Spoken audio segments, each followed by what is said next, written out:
രുദ്രശാലീനം. രചന നുസൈബ ഷമീർ. അവതരണം Shahul Malayil. Editing Faisal C N Noonjeri. നരേന്ദ്രന്റെ ആഡംബര ലോകം വെടിഞ്ഞ് ശാലിനി നേരെ പോയത് രുദ്രന്റെ ചെറിയ വാടക വീട്ടിലേക്കായിരുന്നു. ഒരു ഭാഗത്ത് സ്വന്തം അച്ഛൻ നൽകിയ മുറിവുകളുടെ സങ്കടമുണ്ടായിരുന്നെങ്കിലും മറുഭാഗത്ത് രുദ്രന്റെ സാമീപ്യം ആൾക്ക് വല്ലാത്തൊരു ആശ്വാസമായിരുന്നു. അർജുന്റെ സഹായത്തോടെ ആൾ രുദ്രന്റെ അമ്മയ്ക്ക് വേണ്ട പരിചരണങ്ങളെല്ലാം ഹോസ്പിറ്റൽ കൃത്യമായി ഉറപ്പാക്കി. അമ്മയുടെ നിലയും പതുക്കെ മെച്ചപ്പെട്ടു വരുന്നുണ്ടായിരുന്നു. ഒരു ദിവസം വൈകുന്നേരം വീടിന്റെ ചെറിയ വരാന്തയിലിരുന്ന് ശാലിനി ആകാശത്തേക്ക് നോക്കിയായിരുന്നു. പെട്ടെന്ന് രുദ്രൻ അങ്ങോട്ട് നടന്നു വന്നു. അവന്റെ കയ്യിൽ ചൂട് പുകയുന്ന 2 ഗ്ലാസ് ചായ ഉണ്ടായിരുന്നു. ദാ പിടിക്ക്. എന്നെ പോലെയുള്ള റൗഡിയുടെ കൂടെ ഈ ചെറിയ വീട്ടിൽ കഴിയേണ്ടി വരുന്ന സ്വപ്നത്തിൽ പോലും വിചാരിച്ചു കാണില്ലല്ലേ രാജകുമാരി. ചുണ്ടിലെ ഒരു ചെറിയ ചിരിയോടെ രുദ്രൻ ചായ ഗ്ലാസ് അവൾക്ക് നേരെ നീട്ടി. ശാലിനി ആ ചായ വാങ്ങി ഒരു സിപ്പ് എടുത്തു. എന്നിട്ട് അവനെ നോക്കി മനോഹരമായി പുഞ്ചിരിച്ചു. ഈ ചായക്ക് എൻ്റെ വീട്ടിലെ കോടികളുടെ ആഡംബരത്തേക്കാൾ മധുരമുണ്ട് രുദ്ര.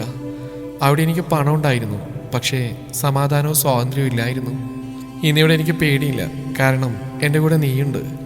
രുദ്രൻ അവളുടെ മുഖത്തേക്ക് നോക്കി. ആ കണ്ണുകളിലെ നിഷ്കളങ്കതയും പ്രണയവും അവൻ്റെ ഉള്ളിലെ പഴയ രുദ്രദേവിനെ പാടെ മാറ്റിമറിക്കുന്ന പോലെ അവന് തോന്നി. അവൻ പതിയെ അവളുടെ തോളിൽ കൈ ചേർത്ത് അവനോട് ചേർത്ത് പിടിച്ചു. ആ നിമിഷം ആ നിശബ്ദതയിൽ അവർ രണ്ടുപേരും തങ്ങളുടെ പ്രണയത്തിന്റെ ആഴം തിരിച്ചറിയുകയായിരുന്നു. അതേസമയം സിറ്റിയിലെ ഒരു പഴയ ഗോഡൌണിനുള്ളിൽ നരേന്ദ്രൻ അലക്സ് ഒരാളെ കാത്തു നിൽക്കുകയായിരുന്നു. പെട്ടെന്ന് കറുത്ത ലെതർ ജാക്കറ്റും ധരിച്ച് വലതു കണ്ണിൽ വലിയൊരു മുറിപ്പാടുള്ള ഭയപ്പെടുത്തുന്ന രൂപമുള്ള ഒരുവനകത്തേക്ക് നടന്നു വന്നു. കയ്യിലൊരു നീളൻ കത്തി വായുവിൽ തിരിച്ച് കളിക്കുന്നുണ്ടായിരുന്നവൻ കോയമ്പത്തൂരിലെ കുപ്രസിദ്ധ കൊലയാളി കാളിയായിരുന്നു അത്. നരേന്ദ്ര സാർ, എന്നെ വിളിച്ച കാര്യം അലക്സ് പറഞ്ഞു. ആരെയാ തീർക്കേണ്ടത്? കാളിയുടെ ശബ്ദത്തിൽ ഒരുതരം വന്യതയുണ്ടായിരുന്നു. നരേന്ദ്രൻ രുദ്രന്റെ ഒരു ഫോട്ടോ മേശപ്പുറത്തേക്ക് വെച്ചു. ഇവനാണ് രുദ്രദേവ്. ഇവനെ ഈ ഭൂമിയിൽ നിന്ന് ഇല്ലാതാക്കണം. എന്റെ മകൾ ഇവന്റെ കൂടെയാണുള്ളത്. മകൾക്കൊരു പോറല് പോലും ഏൽക്കരുത്. പക്ഷേ ഇവന്റെ ശവം എനിക്ക് കാണണം. കാളി ആ ഫോട്ടോയിലേക്ക് നോക്കി ക്രൂരമായി ചിരിച്ചു. ഇവനാണോ? സാറ് വിഷമിക്കണ്ട. നാളെ നേരം വിളിക്കുമ്പോഴേക്കും ഇവൻ മണ്ണടിയും. പക്ഷേ എനിക്ക് സാറിന്റെ മോളെ ഇങ്ങോട്ട് കൊണ്ടുവരണം. അതിനൊരു തന്ത്രമുണ്ട്. കാളി നരേന്ദ്രന്റെ കാതിലേക്ക് കുനിഞ്ഞ് എന്തോ മന്ത്രിച്ചു. അത് കേട്ടതും നരേന്ദ്രന്റെ മുഖത്ത് ഒരു കൗശലച്ചിരി വിരിഞ്ഞു. അടുത്ത ദിവസം രാവിലെ കോളേജിൽ പോകാൻ റെഡിയായി ശാലിനി രുദ്രൻ വീട്ടിൽ നിന്ന് ഇറങ്ങാൻ തുടങ്ങുമ്പോഴാണ് ശാലിനിയുടെ ഫോൺ അടിച്ചത്. ഒരപരിചിത നമ്പരായിരുന്നു അത്. അവൾ ഫോൺ അറ്റൻഡ് ചെയ്തു. ഹലോ മോളെ ശാലു. മറുതലക്കിൽ നിന്നും കേട്ടത് നരേന്ദ്രന്റെ അലർച്ചയോ ദേഷ്യമോ ആയിരുന്നില്ല, മറിച്ച് വല്ലാതെ കിതക്കുന്ന തളർന്ന ശബ്ദമായിരുന്നു. അച്ഛാ. ശാലിനിയുടെ ഉള്ളിൽ ഒരു ഭയം മിന്നി. മോളെ, അച്ഛന് നെഞ്ചുവേദന എടുക്കുക. അലക്സും കൂടെയില്ല. അച്ഛൻ ഓഫീസിലുണ്ട്. എനിക്ക് വയ്യ മോളെ. നീ എന്നോട് ക്ഷമിക്കണം. ഫോൺ പെട്ടെന്ന് കട്ടായി. അച്ഛാ, അച്ഛാ. ശാലിനി ഉറക്കെ നിലവിളിച്ചു. ആളുടെ കയ്യിൽ നിന്നും ഫോൺ താഴെ വീണു. എത്രയൊക്കെ തെറ്റ് ചെയ്താലും സ്വന്തം അച്ഛൻ മരണത്തോട് പൊരുതുകയാണെന്ന് കേട്ടപ്പോൾ ആൾക്ക് താങ്ങാൻ കഴിഞ്ഞില്ല. എന്താ ശാലു, എന്തു പറ്റി? രുദ്രൻ പരിഭ്രാന്തിയോടെ ആളുടെ തോളിൽ പിടിച്ച് കുലുക്കി. രുദ്ര, അച്ഛന് നെഞ്ചുവേദന എടുക്കുന്നു. ഓഫീസിലാണെന്ന് പറഞ്ഞു. പ്ലീസ് രുദ്ര, നമുക്കൊന്ന് അവിടെ വരെ പോവാം. അച്ഛന് എന്തെങ്കിലും പറ്റിയോ? ഞാൻ ആൾ വിങ്ങിപ്പൊട്ടി. രുദ്രന് അത് നരേന്ദ്രന്റെ ചതിയാണോ എന്നൊരു ചെറിയ സംശയം ഉണ്ടായിരുന്നെങ്കിലും ശാലിനിയുടെ കണ്ണീര് കണ്ടവന് മറുത്തൊന്നും പറയാൻ കഴിഞ്ഞില്ല. കരയാ ശാലു, വാ നമുക്ക് പോവാം. രുദ്രൻ വേഗത്തിൽ ബൈക്ക് സ്റ്റാർട്ട് ചെയ്തു. ശാലിനിയും കൂട്ടി അവൻ നരേന്ദ്രന്റെ ഓഫീസിലേക്ക് കുതിച്ചു. അവിടെ എത്തിയപ്പോൾ ഓഫീസ് ഗേറ്റ് തുറന്നിടക്കുകയായിരുന്നു. അകത്ത് വണ്ടികളോ സെക്യൂരിറ്റി ആരുമില്ല. വല്ലാത്തൊരു നിശബ്ദത അവിടെ പടർന്നു നിന്നിരുന്നു. ശാലു, നേരെ തൊട്ടുപുറകിൽ തന്നെ നിൽക്കണം. ഇവിടെ എന്തോ പന്തികേടുണ്ട്. ചുറ്റും കണ്ണോടിച്ച് ജാഗ്രതയോടെ രുദ്രൻ പറഞ്ഞു. ആ രണ്ടുപേരും പതിയെ ഓഫീസിന്റെ വലിയ ഹാളിലേക്ക് നടന്നു കയറി. പെട്ടെന്ന് അവർക്ക് പുറകെ വലിയ ഇരുമ്പുവാതികൾ വൻ ശബ്ദത്തോടെ അടഞ്ഞു പൂട്ടി. തൊട്ടടുത്ത നിമിഷം ഹാളിലെ വെളിച്ചം കിട്ടും. ആ ഇരുട്ടിലേക്ക് മുകളിൽ നിന്നൊരു വലിയ ഇരുമ്പ് വല പതിച്ചു. ഒഴിഞ്ഞു മാറാൻ നോക്കിയെങ്കിലും കൃത്യമായി ശാലിനിയുടെ മേലാണത് വീണത്. രുദ്ര! ശാലിനി അതിനുള്ളിൽ കുടുങ്ങി നിലവിളിച്ചു. ശാലു! രുദ്രൻ ആ വല മാറ്റാൻ ആഞ്ഞെടുത്തു.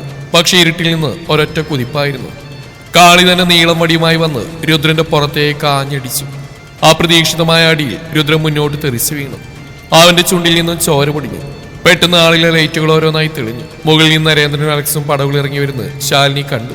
നരേന്ദ്രന്റെ മുഖത്ത് സങ്കടമോ അസുഖത്തിന്റെ ലക്ഷണങ്ങളോ ഇല്ലായിരുന്നു.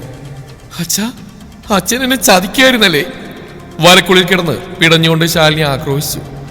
അതേ മോളെ, നിന്നെ ഇങ്ങോട്ട് വരുത്താൻ എനിക്ക് ഇതല്ലാതെ വേറെ വഴിയില്ലായിരുന്നു. ഇനി ഇവൻ തീരും. നരേന്ദ്രന്റെ മുഖത്ത് ക്രൂരമായ ഭാവം മിന്നി മറഞ്ഞു. കാളി തന്റെ കയ്യിലെ നീളം കത്തി വായുവിൽ തിരിച്ചു പിടിച്ച് നിലത്തിടക്കുന്ന രുദ്രൻ നേരെ നടന്നെടുത്തു. അവന്റെ കണ്ണുകളിൽ വന്യമായൊരു കൊലവിളി ഉണ്ടായിരുന്നു. തീർത്ത് കളയാൻ സാറേ. ഒന്നുച്ചത്തിൽ ചിരിച്ചുകൊണ്ട് അവൻ കത്തി വായുവിൽ ഉയർത്തി രുദ്രന്റെ നെഞ്ചിലേക്ക് ആഴ്ത്താൻ ആഞ്ഞെടുത്തു. കാളിയുടെ മൂർച്ചയേറിയ കത്തി രുദ്രന്റെ നെഞ്ചിലേക്ക് ആഴ്ന്നിറങ്ങാൻ സെക്കൻഡുകൾ മാത്രം ബാക്കി.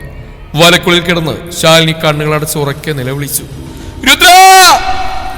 ആ ശബ്ദം രുദ്രന്റെ കാതുകളിൽ വന്ന് പതിച്ചതും അവന്റെ ഉള്ളിൽ ഒരു വന്യമൃഗം ഉണർന്നു. മരണത്തിന് വിട്ടുകൊടുക്കാൻ അവൻ തയ്യാറില്ലായിരുന്നു, പ്രത്യേകിച്ചും തന്റെ ശാലുവിന്റെ മുമ്പിൽ വെച്ച്. മിന്നൽ വേഗതയിൽ രുദ്രൻ നിലത്ത് ഉരുണ്ടുമാറി. കാളിയുടെ കത്തി തറയിലെ ടൈൽസ് തകർന്ന് നിലത്ത് തറഞ്ഞു കയറി. ഒരൊറ്റ കുതിപ്പിന് രുദ്രൻ തറയിൽ നിന്ന് എഴുന്നേറ്റു. ആഹാ, ഒഴിഞ്ഞു മാറിയല്ലോടാ ചെക്കാ നീ. കാളി ക്രൂരമായി ചിരിച്ചുകൊണ്ട് വീണ്ടും വടിയോങ്ങി രുദ്രൻ നേരെ അടുത്തു. പക്ഷെ ഇത്തവണ രുദ്ര അടങ്ങാൻ തയ്യാറല്ലായിരുന്നു.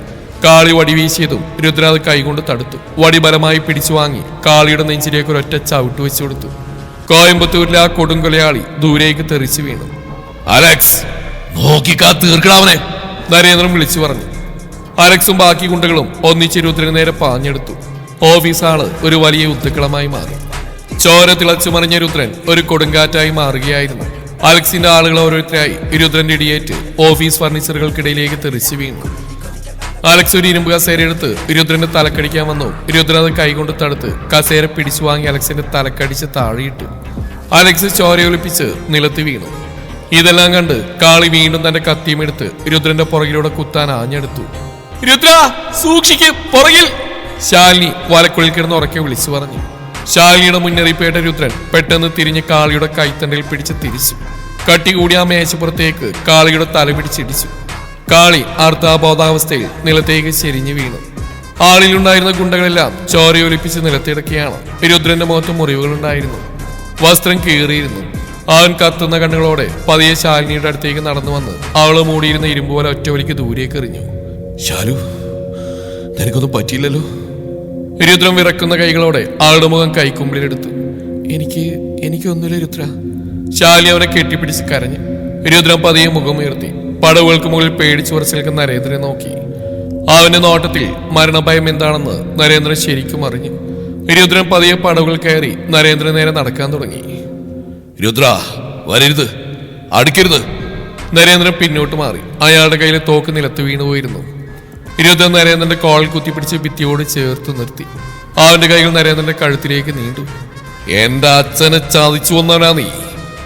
ഇനി നീ ഭൂമിയിൽ ജീവിക്കണ്ട ചേറ്റേ. രുദ്ര, വേണ്ട, പ്ലീസ് വിട്. ശാലിനി ഓടി വന്ന് രുദ്രന്റെ കൈകൾ പിടിച്ച് തൂങ്ങി. എന്റെ അച്ഛൻ ചെയ്ത് തെറ്റിന് നിയമം ശിക്ഷിക്കട്ടെ. നീ ഒരു കൊലപാതകയാവരുത്. എനിക്ക് നിന്നെ നഷ്ടപ്പെടുത്താൻ വയ്യ രുദ്ര, പ്ലീസ്. ശാലിനി കരഞ്ഞുകൊണ്ട് യാചിച്ചു. ശാലിനിയുടെ കണ്ണീര് കണ്ടപ്പോൾ രുദ്രൻ നരേന്ദ്രന്റെ കഴുത്തിലെ പിടിയയച്ചു. നരേന്ദ്രൻ തറയിലേക്ക് ചുമച്ചുകൊണ്ടിരുന്നു പോയി. താൻ തോറ്റുപോയിരിക്കും നരേന്ദ്ര. തനിക്ക് ഒരുപാട് ശത്രുക്കളുണ്ടാവാം. പക്ഷെ തന്നേക്കാൾ കൂടുതൽ ഞാൻ എന്നെ സ്നേഹിക്കുന്ന നിന്റെ മകളാണ് എന്റെ ഏറ്റവും വലിയ വിജയം. ഇനി ഇവളെ തൊടാൻ തനിക്ക് അവകാശമില്ല. രുദ്രൻ ശാലിനിയുടെ കൈയും പിടിച്ച് ആ ഓഫീസിന് പുറത്തേക്ക് നടന്നു. നരേന്ദ്രൻ തകർന്നു പോയൊരു മനുഷ്യനെ പോലെ തറയിലിരുന്ന മകൾ പോകുന്നത് നോക്കി കണ്ണീർ വാർത്തതേയുള്ളൂ. അന്ന് രാത്രി ഹോസ്പിറ്റലിൽ നിന്ന് രുദ്രന്റെ അമ്മയെ ഡിസ്ചാർജ് ചെയ്ത് അവർ വീട്ടിലേക്ക് കൊണ്ടുവന്നിരുന്നു. രുദ്രന്റെ ചെറിയ വീടിന്റെ ഉമ്മറത്ത് ആ അമ്മ കസേരയിൽ ഇരിക്കുകയായിരുന്നു. രുദ്രൻ ശാലിനിയുടെ കൈയും പിടിച്ച് അമ്മയുടെ മുന്നിൽ വന്ന് നിന്നു. അമ്മേ, ഇത് ശാലിനി. രുദ്രന് പറഞ്ഞ് പൂർത്തിയാക്കാൻ കഴിഞ്ഞില്ല. അമ്മ പുഞ്ചിരിയോടെ എഴുന്നേറ്റ് ശാലിനിയുടെ അടുത്തേക്ക് വന്നു. അർജുനിൽ നിന്നും ആ അമ്മ എല്ലാം അറിഞ്ഞിട്ടുണ്ടായിരുന്നു. സ്വന്തം അച്ഛന്റെ തെറ്റിന് പ്രായശ്ചിത്തം ചെയ്യാൻ വന്ന തന്റെ മകന്റെ ജീവൻ രക്ഷിച്ച ശാലിനിയെ ആ അമ്മ നെഞ്ചോട് ചേർത്ത് പിടിച്ചു. എനിക്കെല്ലാം അറിയാം മോളെ, നീ എന്റെ മകളായി നീ മുതൽ. അമ്മ അവളുടെ നെറ്റിയിൽ ചുംബിച്ചു. ശാലിനിയുടെ കണ്ണുകൾ സന്തോഷം കൊണ്ട് നിറഞ്ഞു. ആള് രുദ്രനെ നോക്കി. രുദ്രന്റെ മുഖത്തും ആ പഴയ കലിപ്പംഭാവം മാറി മനോഹരമായൊരു പുഞ്ചിരി വിരിഞ്ഞിട്ടുണ്ടായിരുന്നു. അച്ഛന്റെ ആഡംബര കോട്ടയിൽ നിന്നും രുദ്രന്റെ കൊച്ചു വീട്ടിലേക്ക് ശാലിനി മാറിയിട്ട് ദിവസങ്ങൾ കുറച്ചായി. വലിയ എയർ കണ്ടീഷണറുകളോ വില കൂടിയ വസ്ത്രങ്ങളോ അവിടെ ഇല്ലായിരുന്നു. പക്ഷേ തന്റെ പ്രിയപ്പെട്ടവന്റെ കൂടെയുള്ള ഓരോ നിമിഷവും അവൾക്ക് സ്വർഗതുല്യമായിരുന്നു. രാത്രി 9 മണി കഴിഞ്ഞിട്ടുണ്ടാവും. പുറത്ത് നല്ല കട്ടിപ്പുകയുള്ള കോടമഞ്ഞും ചെറിയൊരു ചാറ്റൽ മഴയും ഉണ്ടായിരുന്നു. രുദ്രന്റെ അമ്മ മരുന്നൊക്കെ കഴിച്ച് നേരത്തെ കിടന്നുറങ്ങിയിരുന്നു. ശാലിനി ഉമ്മറത്തെ ചെറിയ ജനലരിയിൽ നിന്ന് പുറത്തെ മഴയിലേക്ക് കൈനീട്ടി വെള്ളത്തുള്ളികൾ പിടിക്കുകയായിരുന്നു. കാറ്റിൽ അവളുടെ മുടിയഴകൾ അവളുടെ മുഖത്തേക്ക് വന്ന് വീണു. പെട്ടെന്ന് പുറകിൽ നിന്ന് 2 ശക്തമായ കൈകൾ അവളുടെ ഇടുപ്പിലൂടെ വന്ന് തഴി അവളെ തന്നിലേക്ക് ചേർത്തു പിടിച്ചു. ശാലിനി ഒരു നിമിഷം ഞെട്ടി. പിന്നീട് ആ സ്പർശന രുദ്രന്റേതാണെന്ന് അറിഞ്ഞപ്പോൾ അവളുടെ ചുണ്ടിൽ നാണം കലർന്ന പുഞ്ചിരി വിരിഞ്ഞു. രുദ്രൻ അവന്റെ മുഖം അവളുടെ കഴുത്തിടുക്കിലേക്ക് ചേർത്തു. അവന്റെ ചൂടുള്ള ശ്വാസം തട്ടിയപ്പോൾ ശാലിനിയുടെ ഉള്ളിലൂടെ ഒരു മിന്നൽ പാഞ്ഞുപോയി. എന്താണോ ക്യാമ്പസിലെ ആ വലിയ രാജകുമാരിക്ക് ഈ കൊച്ചു റൗഡിയുടെ കൂടെയുള്ള ജീവിതം എടുത്തോ? രുദ്രൻ അവിടെ കാതോരം പതിയെ ചോദിച്ചു. ഒട്ടുമില്ല. ശാലിനി തിരിഞ്ഞ് രുദ്രന്റെ നെഞ്ചിലേക്ക് കൈകൾ വെച്ച് അവന്റെ കണ്ണുകളിലേക്ക് നോക്കി. എനിക്ക് ജീവിക്കാൻ കോടികളൊന്നും വേണ്ട രുദ്ര. ദോ ഈ നെഞ്ചിന്റെ ചൂട് മാത്രം മതി. ഇവിടെ എനിക്ക് കിട്ടുന്ന ആ സുരക്ഷിതത്വം ഉണ്ടല്ലോ, അത് ലോകത്ത് ഒരിടത്തും കിട്ടില്ല. രുദ്രൻ അവളുടെ കണ്ണുകളിലേക്ക് തന്നെ നോക്കി നിന്നു. മുൻകോപീന്തിക്കാരിയുമായ രുദ്രദേവിനെ പ്രണയത്തിന്റെ മനോഹരമായി തീരത്തെത്തിച്ച് ഈ പെൺകുട്ടിയാണ്. അവൻ പതിയെ അവളുടെ മുഖത്തേക്ക് കുനിഞ്ഞു. അവളുടെ വിറക്കുന്ന ചുണ്ടുകളിലേക്ക് അവന്റെ ചുണ്ടുകൾ എടുക്കാൻ തുടങ്ങിയപ്പോഴാണ് രുദ്ര എനിക്ക് വിശക്കണു. ശാലിനി പെട്ടെന്ന് ഒരു കുസൃതിയോടെ അവനെ നെഞ്ചിൽ തള്ളി മാറ്റി ചിരിച്ചു. ഹോ നശിപ്പിച്ച്, നിന്നെ ഞാൻ പിന്നെ എടുത്തോളാം. എന്താ വേണ്ടത് എന്റെ കൊട്ടാരത്തിലെ ശാലുക്കുട്ടിക്ക്? രുദ്രൻ കള്ളക്കണ്ണോടെ തലയൊറിഞ്ഞോട് ചോദിച്ചു. എനിക്ക് ഈ മഴയത്ത് ചൂടുള്ള എന്തെങ്കിലും കഴിക്കണം, ഇയാൾ ഉണ്ടാക്കി തരുമോ? ആൾ കുറുമ്പോടെ ചോദിച്ചു. പിന്നെന്താ, ഈ രുദ്രദേവന് തല്ലുണ്ടാക്കാൻ മാത്രമല്ല, നല്ല കിടിലൻ സുലൈമാനി ഓംലെറ്റ് ഒക്കെ ഉണ്ടാക്കാനും അറിയാം. വാ കാണിച്ചു തരാം. രുദ്രൻ അവളുടെ കൈയും പിടിച്ച് അടുക്കളയിലേക്ക് നടന്നു. ആ ചെറിയ അടുക്കളയിൽ അവർ രണ്ടുപേരും മാത്രമായി. രുദ്രൻ സ്റ്റൗ കത്തിച്ച് ചായക്ക് വെള്ളം വെച്ചു. ശാലിനി അടുക്കളയിലെ ചെറിയ സ്ലാബിൽ കാലിമേ കാല് വെച്ചിരുന്ന് അവനെ തന്നെ നോക്കിയായിരുന്നു. എന്താണോ ഇങ്ങനെ നോക്കുന്നത്? ഞാൻ അത്രയ്ക്ക് സുന്ദരനാണോ? രുദ്രൻ ചായയിലേക്ക് പുതിനയിലിട്ടുകൊണ്ട് പറഞ്ഞു. സുന്ദരനല്ല, ഭയങ്കര കലിപ്പനാ. പക്ഷെ ആ കലിപ്പിനുള്ളിൽ ഒളിപ്പിച്ചിരിക്കുന്ന ഒരു പാവം കുട്ടിയുണ്ടല്ലോ, അതിനെനിക്ക് ഒരുപാട് ഇഷ്ടം. അവൾ സ്ലാബിൽ നിന്ന് താഴേക്ക് ചാടി അവന്റെ അരികിലേക്ക് വന്നു. രുദ്രൻ പെട്ടെന്ന് ചായ തിളക്കുന്നതിനിടയിൽ മുട്ട പൊട്ടി ചൊഴിക്കാൻ വെച്ചിരുന്ന പാത്രത്തിൽ നിന്നും അല്പം മൈദപ്പൊടി എടുത്ത് ശാലിനിയുടെ മൂക്കിന്റെ തുമ്പിൽ തേച്ചു കൊടുത്തു. അയ്യ രുദ്ര, എന്തീ കാണിച്ചേ? ശാലിനി പരിഭവിച്ചു. ഇപ്പൊ നിന്നെ കാണാൻ നല്ല രസമുണ്ട്, എന്റെ സ്വന്തം കുറുമ്പി പശു. രുദ്രൻ ഉറക്കെ ചിരിച്ചു. ശാലിനി വിട്ടുകൊടുക്കാൻ തയ്യാറല്ലായിരുന്നു. അവൾ മേശപ്പുറത്തിരുന്ന വെള്ളമെടുത്ത് രുദ്രന്റെ മുഖത്തേക്ക് കുടഞ്ഞു. രണ്ടുപേരും ആ ചെറിയ അടുക്കളയിൽ പരസ്പരം ഓടിച്ചും പിടിച്ചും ചിരിച്ചു ഉല്ലസിച്ചു. ഓട്ടത്തിനിടയിൽ ശാലിനിയുടെ കാലിൽ തെന്നി അവൾ വീഴാനാഞ്ഞതും രുദ്രൻ അവളെ തന്റെ കൈകളിൽ കോരിയെടുത്തു. അവളുടെ ആകെ ഉലഞ്ഞ മുടിയിഴകൾക്കിടയിലൂടെ അവൻ അവളുടെ നെറ്റിയിൽ ആഴത്തിലൊരു ചുംബനം നൽകി. ആ നിമിഷം ആ അടുക്കളയിലെ ചൂടിനേക്കാൾ അവരുടെ പ്രണയത്തിന് ചൂട് കൂടിയിരുന്നു. അവർ രണ്ടുപേരും വരാന്തയിലിരുന്ന് ചൂട് സുലൈമാനിയും കുടിച്ച് ആ മഴ ആസ്വദിച്ചു. ശാലിനി അവളുടെ തല രുദ്രന്റെ തോളിലേക്ക് ചായച്ചു വെച്ചു. രുദ്രൻ അവളുടെ കൈവിരലുകൾ കോർത്തു പിടിച്ചു. രുദ്ര, നമ്മളിനി ഒരിക്കലും പിരിയില്ലല്ലോ അല്ലേ? ശാലിനി പതിഞ്ഞ ശബ്ദത്തിൽ ചോദിച്ചു. മരണം വന്നാൽ പോലും ഞാൻ നിന്നെ വിട്ടുകൊടുക്കില്ല ശാലു. രുദ്രൻ അവളുടെ തലയിൽ തലോടിക്കൊണ്ട് പറഞ്ഞു. എന്നാൽ അവരുടെ ആ മനോഹരമായ പ്രണയ നിമിഷങ്ങൾക്ക് മുകളിൽ കരിനിഴൽ വീഴ്ത്തിക്കൊണ്ട് ആ വീടിന് അല്പം അകലെ ഇരുട്ടിലെ ഒരു കറുത്ത വണ്ടി വന്ന് കിടക്കുന്നുണ്ടായിരുന്നു. വണ്ടിക്കുള്ളിലിരുന്ന് അലക്സ് ഫോണിൽ സംസാരിക്കുകയായിരുന്നു. അതെ സർ, അവരിപ്പോൾ വളരെ സന്തോഷത്തിലാണ്. ആ രുദ്രൻ അവിടെ കൂടെയുള്ളപ്പോൾ നമുക്കൊന്നും ചെയ്യാൻ കഴിയില്ല. പക്ഷെ നാളെ അവൻ കോളേജ് ഇലക്ഷൻ്റെ ആവശ്യത്തിനായിട്ട് സിറ്റിക്ക് പുറത്തേക്ക് പോകുന്നുണ്ട്. അവനില്ലാത്ത ആ സമയം നോക്കി നമുക്ക് മോളെ മാറ്റാം. അങ്ങനെ ചെയ്യാം. നാളെ നേരം വെളുക്കുമ്പോൾ എൻ്റെ മോൾ ആ വീട്ടിലുണ്ടാവരുത് അലക്സേ. അവനെ തകർക്കാൻ ഇതാണ് ഒടുവിലത്തെ വഴി. അടുത്ത ദിവസം രാവിലെ കോളേജ് ഇലക്ഷൻ്റെ ഒരു പ്രധാന മീറ്റിങ്ങിനായി രുദ്രന് സിറ്റിക്ക് പുറത്തേക്ക് പോവേണ്ടതുണ്ടായിരുന്നു. യാത്ര തിരിക്കാൻ നേരം അവൻ ബൈക്കിനടുത്ത് വന്നു നിന്നു. ശാലിനി വരാന്തയിൽ നിന്ന് വന്ന് വല്ലാത്തൊരു സങ്കടത്തോടെ അവനെ തന്നെ നോക്കി നിൽക്കുകയാണ്. എന്താണോ ഇത്? ഞാൻ വൈകുന്നേരം ആകുമ്പോഴേക്കും തിരിച്ചു വരില്ലേ? അതിനുള്ളിൽ എൻ്റെ ശാലിക്കുട്ടിക്ക് അത്രയ്ക്ക് അങ്ങ് മിസ് ചെയ്യോ? രുദ്രൻ അവിടെ അടുത്തേക്ക് വന്ന് കാതിൽ പതിയെ നുള്ളിക്കൊണ്ട് ചോദിച്ചു. എന്തോ എനിക്ക് വല്ലാത്തൊരു പേടിയോന്ന്. പോവാതിരിക്കാൻ പറ്റുമോ രുദ്ര? അവളവന്റെ ഷർട്ടിൽ പിടിച്ചു വലിച്ച് കുഞ്ഞുകുട്ടികളെ പോലെ കെഞ്ചി. രുദ്രൻ ചിരിച്ചുകൊണ്ട് അവളെ ചേർത്ത് പിടിച്ച് നെറ്റിയിൽ ചുംബിച്ചു. ഒരു പേടിയും വേണ്ടടോ, അമ്മ ഇവിടെ ഉണ്ടല്ലോ. പിന്നെ നമ്മുടെ അർജുനോട് ഞാൻ പറഞ്ഞിട്ടുണ്ട്, അവരിടയ്ക്കിടെ ഇങ്ങോട്ട് വരും. ഞാൻ വേഗം വരാം. രുദ്രൻ ബൈക്ക് സ്റ്റാർട്ട് ചെയ്ത് അകന്നു പോകുന്നത് നോക്കി ശാലിനി കൈവീശി. പക്ഷെ അവളുടെ മനസ്സെന്തുകൊണ്ടോ വല്ലാതെ അസ്വസ്ഥമായിരുന്നു. എന്തോ ഒരു വലിയ ആപത്ത് അടുത്തെത്തിയ പോലെ. ഉച്ച കഴിഞ്ഞ് ഏതാണ്ട് 3 മണി. രുദ്രന്റെ അമ്മ അകത്തെ മുറിയിൽ ഉറങ്ങിയായിരുന്നു. ശാലിനി അടുക്കളയിൽ പാത്രങ്ങൾ കഴുകി വെക്കുന്നതിനിടയിലാണ് വീടിന്റെ മുന്നിൽ വണ്ടികൾ വന്ന് നിൽക്കുന്ന ശബ്ദം കേട്ടത്. അർജുനായിരിക്കുമെന്ന് കരുതി ശാലിനി വേഗത്തിൽ ഉമ്മറത്തേക്ക് ഓടി വന്നു. പക്ഷേ മുറ്റത്തേക്ക് നോക്കി അവൾ ഭയത്തോടെ മരവിച്ചു പോയി. അവിടെ 2 കറുത്ത വണ്ടികൾ കിടക്കുന്നുണ്ടായിരുന്നു. അതിൽ നിന്ന് അലക്സും മറ്റു 4-5 ഗുണ്ടകൾ ഇറങ്ങി. അലക്സിന്റെ കയ്യിൽ ഒരു ചെറിയ പ്ലാസ്റ്റിക് കവറും ഉണ്ടായിരുന്നു. അലക്സ്, താനെന്തിനാ ഇങ്ങോട്ട് വന്ന്? ഇറങ്ങിപ്പോടുന്നു. ശാലിനി ഉള്ളിലെ ഭയം പുറത്തു കാട്ടാതെ ഉറക്കെ വിളിച്ചു പറഞ്ഞു. നരേന്ദ്ര സാറിന്റെ മകൾ ഒരു പിച്ചക്കാരന്റെ കൂടെ കിടന്ന് ഇറങ്ങിക്കുന്ന കാണാൻ ഞങ്ങൾക്ക് സൗകര്യമില്ല. ശാലു, മര്യാദക്ക് ഞങ്ങളുടെ കൂടെ ഇറങ്ങി വാ. അലക്സ് ക്രൂരമായ ചിരിയോടെ മുന്നോട്ട് വന്നു. ഞാൻ വരില്ല, ഇതാ എന്റെ വീട്. എന്റെ രുദ്രം വന്നാ നിങ്ങളെല്ലാം. ശാലിനി പിന്നോട്ട് മാറാൻ നോക്കി. നിന്റെ രുദ്രം വരാൻ ഇനി ഒരുപാട് വൈകും മോളെ. ദേ ഇതൊന്ന് നോക്ക്. അലക്സ് തന്റെ കയ്യിലിരുന്ന കവറിലെ സാധനങ്ങൾ തറയിലേക്ക് വലിച്ചെറിഞ്ഞു. അത് കണ്ട ശാലിനി ഭയത്തോടെ വായ പൊത്തിപ്പിടിച്ച് നിലവിളിച്ചു പോയി. അർജുന്റെ ചോര പുരണ്ട വാച്ചും അവന്റെ ബൈക്കിന്റെ കീയുമായിരുന്നത്. നിന്നെ നോക്കാൻ വന്ന നിന്റെ അർജുനെ ഞങ്ങൾ വഴിയിൽ വെച്ചങ്ങ് തീർത്തു. ഇനി നിന്റെ ആ രുദ്രന്റെ ഊഴ. നീ ഞങ്ങളുടെ കൂടെ വന്നില്ലെങ്കിൽ അവന്റെ ശവം മാത്രമായിരിക്കും നീ കാണുക. അലക്സ് പല്ലിറുമിക്കൊണ്ട് ഭീഷണിപ്പെടുത്തി. തന്റെ അച്ഛന്റെ ക്രൂരത കാരണം ഇനി രുദ്രനൊന്നും സംഭവിക്കരുതെന്ന് ശാലിനി ഉറപ്പിച്ചു. തന്റെ പ്രാണന്റെ ജീവൻ രക്ഷിക്കാൻ അവൾ ആ ചതിക്ക് വഴങ്ങാൻ തീരുമാനിച്ചു. ഞാൻ വരാം, പക്ഷെ രുദ്രനൊന്നും ചെയ്യരുത് പ്ലീസ്, ശാലിനി കണ്ണീരോടെ യാചിച്ചു. അത് നീ ഞങ്ങളെങ്ങനെ അനുസരിക്കുന്നു എന്നതിനെ ആശ്രയിച്ചിരിക്കും. നടക്ക്. അലക്സ് അവളുടെ കയ്യിൽ ബലമായി പിടിച്ച് വണ്ടിയിലേക്ക് വലിച്ചിഴച്ചു. അകത്തുനിന്ന് ബഹളം കേട്ട് അമ്മ ഓടി വരുമ്പോഴേക്കും വണ്ടികൾ മണ്ണുയർത്തി പാഞ്ഞു പോയിരുന്നു. വൈകുന്നേരം 6 മണിയോടെ രുദ്രൻ വീട്ടിൽ തിരിച്ചെത്തി. മുറ്റത്ത് ബൈക്ക് നിർത്തി അവൻ ആവേശത്തോടെ ഉമ്മറത്തേക്ക് ഓടിക്കയറി. ശാലു! പക്ഷെ അകത്തുനിന്ന് കരഞ്ഞുകൊണ്ട് ഓടി വന്ന് അവന്റെ അമ്മയായിരുന്നു. മോനെ രുദ്ര, ആ നരേന്ദ്രന്റെ ആളുകൾ വന്ന് നമ്മുടെ ശാലുവിനെ പിടിച്ചുകൊണ്ട് പോയടാ. തടയാൻ എനിക്ക് കഴിഞ്ഞില്ല മോനെ. ഞാൻ ഓടിയെത്തിയപ്പോഴേക്കും അവരവൾ കൊണ്ടുപോയി. അമ്മ വിങ്ങിപ്പൊട്ടി. അമ്മ പറഞ്ഞു കേട്ടതും രുദ്രന്റെ തലയിലേക്ക് ചോര ഇരച്ചു കയറി. അവൻ കൈകൾ പാറ പോലെ ചുരുട്ടിപ്പിടിച്ചു. തന്റെ പ്രാണനെയാണ് അവൻ വിശ്വസിച്ച് വീട്ടിലാക്കി പോയത്.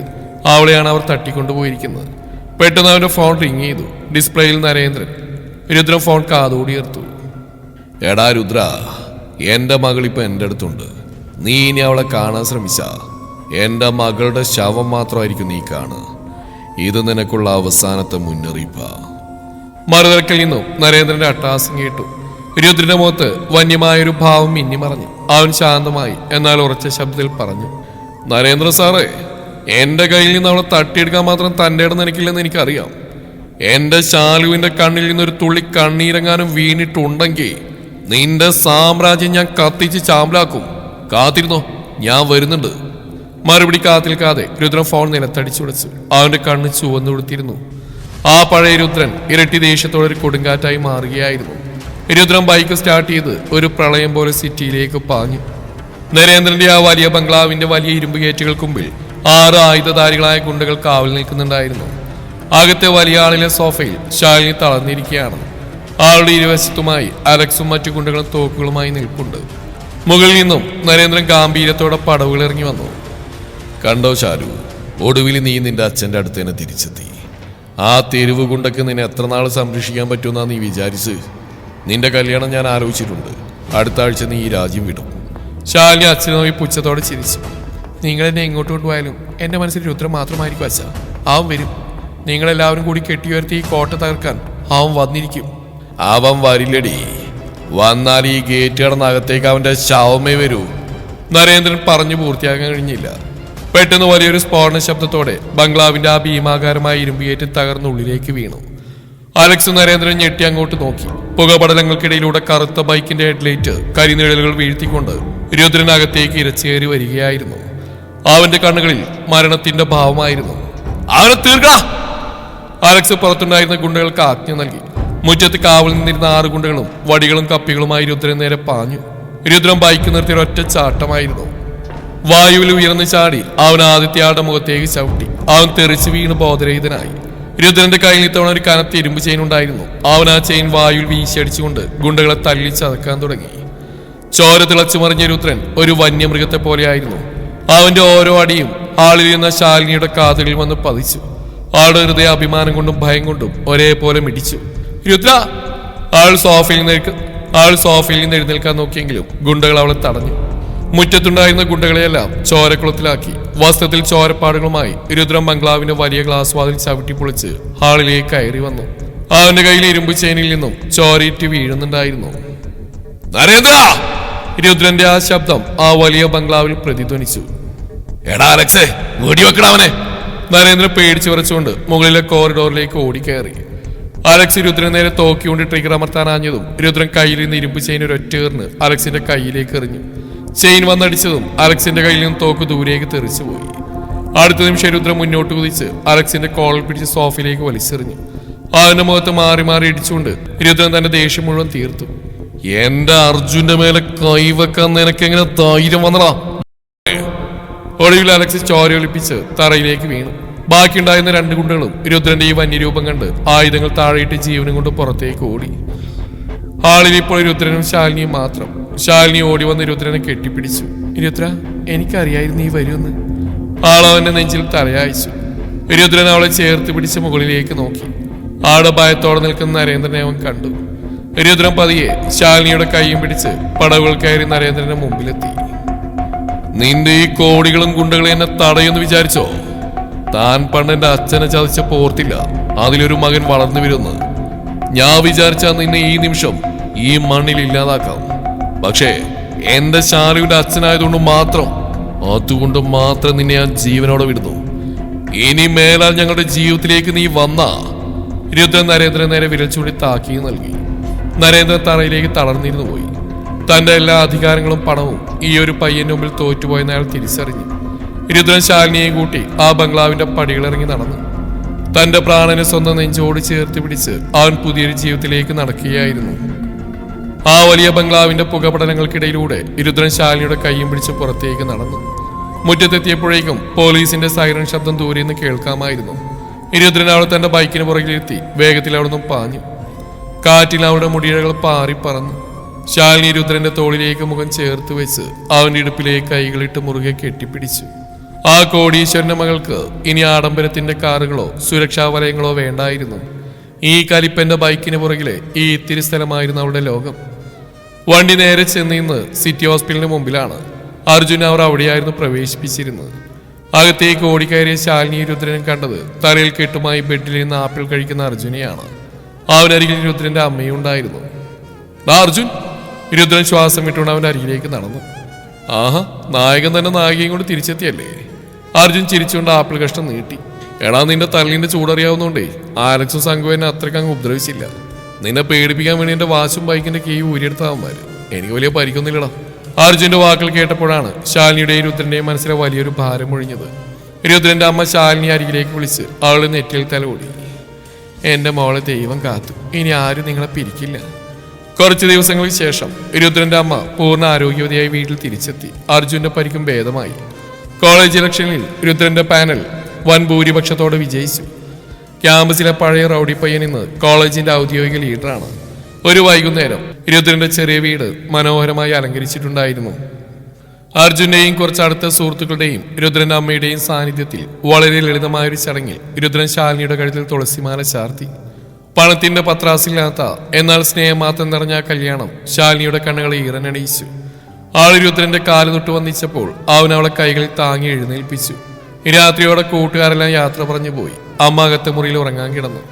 പുറത്ത് പതിവ് പോലെ മനോഹരമായൊരു നാടൻ മഴ പെയ്യുന്നുണ്ടായിരുന്നു.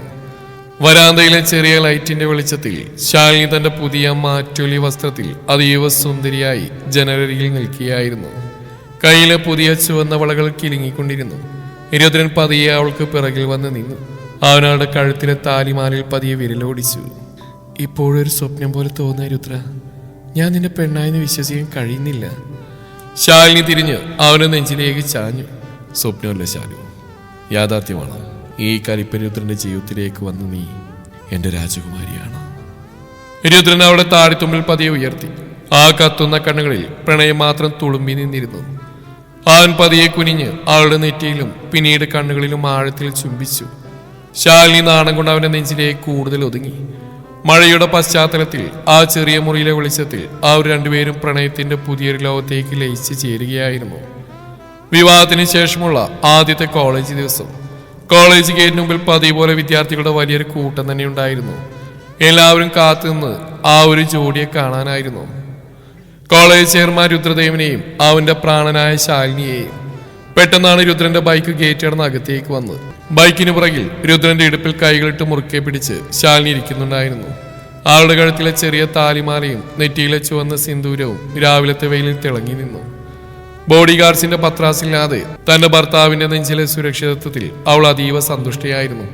ബൈക്ക് പാർക്ക് ചെയ്ത് രുദ്രൻ ഇറങ്ങിയതും അർജുനും മറ്റു കൂട്ടുകാരും കരിമരുന്നിന്റെ അകമ്പടിയോടെ അവരെ സ്വീകരിച്ചു. ആഹാ, നമ്മുടെ ചെയർമാൻ മേഡം വന്നെത്തിയല്ലോ. അർജുൻ ഉറക്കി വിളിച്ചു പറഞ്ഞപ്പോൾ ക്യാമ്പസ് മുഴുവൻ കയ്യടികളോടെ ഇത് ഏറ്റുവിളിച്ചു. ശാലിനി നാണം കൊണ്ട് രുദ്രന്റെ കൈകളിൽ മുറുകെ പിടിച്ചു. രുദ്രൻ അവൾ നോക്കി കണ്ണു ചിമ്മി കാണിച്ചുകൊണ്ട് തന്റെ കൂട്ടുകാരോട് പറഞ്ഞു, മതികളാ, ക്ലാസ് തുടങ്ങാറായി, എല്ലാവരും പോയിക്കോ. അവർ രണ്ടുപേരും ഒന്നിച്ച് കോറിഡോറിലൂടെ നടക്കുമ്പോൾ പഴയതുപോലെ ഭയത്തിന്റെയോ ഒറ്റപ്പെടലിന്റെയോ നിഴലെവിടെയും ഇല്ലായിരുന്നു.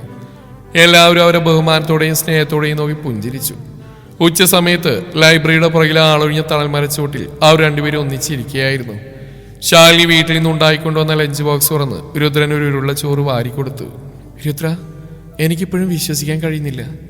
കുറച്ച് ദിവസങ്ങൾക്ക് മുമ്പ് ഞാനിവിടെ എത്രത്തോളം ഒറ്റപ്പെട്ടതാണെന്ന് അറിയാലോ. എനിക്കന്ന് നീ വലിയൊരു വില്ലനായിരുന്നു. ശാലിനി പഴയ കാര്യങ്ങളോർത്ത് ചിരിച്ചു. വില്ലനായിരുന്നില്ലടോ, കലിപ്പനായിരുന്നു. രുദ്രൻ അവളുടെ കവിളിൽ പതിയെ നുള്ളി. പക്ഷേ ആ കലിപ്പന പ്രണയം പഠിപ്പിച്ചത് ഈ നിഷ്കളങ്കമായ കണ്ണുകളാണ്. അവനവളുടെ കണ്ണുകളിലേക്ക് നോക്കി പറഞ്ഞു. അപ്പൊ ഇലക്ഷനും കഴിഞ്ഞ് കോളേജ് ചെയർമാനായി. ഇനി കലിപ്പൻ സ്വഭാവമൊക്കെ കുറയ്ക്കണം കേട്ടോ. ഇനി തല്ലുണ്ടാക്കാൻ പോയാലേ ഞാൻ മിണ്ടില്ല. ആൾ കുറുമ്പോടെ ചുണ്ടുകൾ കൂർപ്പിച്ചു. ശരി മേഡം, മേഡം പറയുന്നത് ഞാൻ അപ്പാടനുസരിച്ചോളാം. രുദ്രൻ കൈകൾ കൂപ്പി കാണിച്ചപ്പോൾ രണ്ടുപേരും ഒന്നിച്ചുറക്കെ ചിരിച്ചു. അവരുടെ പ്രണയത്തിന്റെ ആ കെമിസ്ട്രി ആ ക്യാമ്പസിനെ പോലും കൂടുതൽ മനോഹരമാക്കുന്നുണ്ടായിരുന്നു. അതേസമയം നഗരത്തിലെ ഒരു വലിയ ജനറൽ ഹോസ്പിറ്റലിലെ കാർഡിയാക് വിഭാഗത്തിൽ ഒരാൾ കിടക്കുന്നുണ്ടായിരുന്നു. അത് നരേന്ദ്രനായിരുന്നു. മകൾ തന്നെ ഉപേക്ഷിച്ചു പോയതിന്റെയും തന്റെ ബിസിനസ് സാമ്രാജ്യം ഒന്നടങ്കം തകർന്നടിഞ്ഞതിന്റെ ആഘാതത്തിൽ അയാൾക്ക് വലിയൊരു ഹൃദയാഘാതം സംഭവിച്ചിരുന്നു. അയാളുടെ കോടികളുടെ സ്വത്തുക്കളോ ഗുണ്ടുകളോ ഒന്നും അരികിലില്ലായിരുന്നു. വലം കൈയായ അലക്സ് പോലീസിന്റെ പിടിയിലായതോടെ അയാൾ തികച്ചും ഒറ്റപ്പെട്ടിരുന്നു. നരേന്ദ്രൻ ജനലിലൂടെ പുറത്തേക്ക് നോക്കി കണ്ണീർ വാർത്തു. ശാലുമോളെ, ഈ അച്ഛനോട് ക്ഷമിക്കടി. അയാൾ പ്രായശ്ചിത്തത്തോടെ പിറുവിറുത്തു. പെട്ടെന്ന് വാർഡിന്റെ വാതിൽ പതിയെ തുറക്കപ്പെട്ടു. നരേന്ദ്രൻ തിരിഞ്ഞു നോക്കിയപ്പോൾ അവിടെ നിൽക്കുന്ന രണ്ടുപേരെ കണ്ട അയാളുടെ കണ്ണുകൾ അത്ഭുതത്തോടെ വിടർന്നു. വാതിൽക്കൽ കൈകൾ കോർത്തി പിടിച്ച് ശാലിനി രുദ്രൻ നിൽക്കുന്നുണ്ടായിരുന്നു. ഹോസ്പിറ്റൽ വാർഡിൽ വെച്ച് നരേന്ദ്രന്റെ കണ്ണീരും പശ്ചാത്താപവും കണ്ടപ്പോൾ ശാലിനിയുടെ മനസ്സലിഞ്ഞു.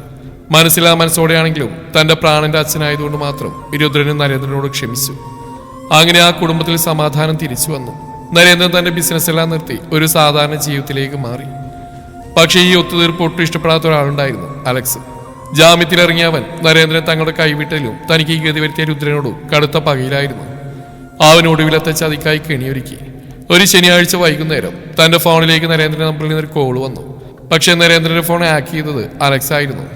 രുദ്ര, നരേന്ദ്ര സാറിന് ശാലിനി നിന്നെ ഒന്ന് കാണുമെന്ന് പറഞ്ഞിട്ടുണ്ട്.